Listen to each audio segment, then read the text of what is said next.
ఎత్ర శుచి తత్ర దేవతా, ఎక్కడ శుచి శుభ్రత ఉంటుందో అక్కడ దేవతల శక్తి అక్కడ ఉంటుంది. కాబట్టి పూజా మందిరం అంతా శుభ్రపరచుకోవాలి, పటాలప్పుడు శుభ్రపరచుకోవాలి. ఇల్లంతా చక్కగా నీట్గా కడిగిన తర్వాత దేవతాశక్తి రావాలి కదా. ఇల్లంతా నీట్గా కడగడం వల్ల శుభ్రత వస్తుంది. అసుర శక్తి, ఇంట్లో ఉన్న నెగిటివ్ ఎనర్జీ పోయి దేవతాశక్తిని మనం పూజ చేసుకుంటున్నప్పుడు ఆ అమ్మవారి శక్తి ఇంట్లో ప్రవేశం చేయాలి కదా.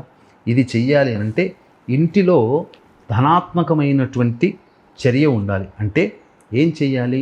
చక్కగా ఒక మంచి నీటిలో ఇల్లంతా కడిగిన తర్వాత మంచి నీటిలో గళ్ళ ఉప్పు, పసుపు, గోపంచకము, జాజికాయ, జాపత్రి, ఇలాచీ పొడి, అలాగే వట్టివేళ్ళు, ఈ సంబంధించినటువంటి వస్తువులన్నీ కూడా వేసి చక్కగా ఇల్లంతా కూడా పొడి బట్టతో చక్కగా తడిపి శుభ్రపరచాలి.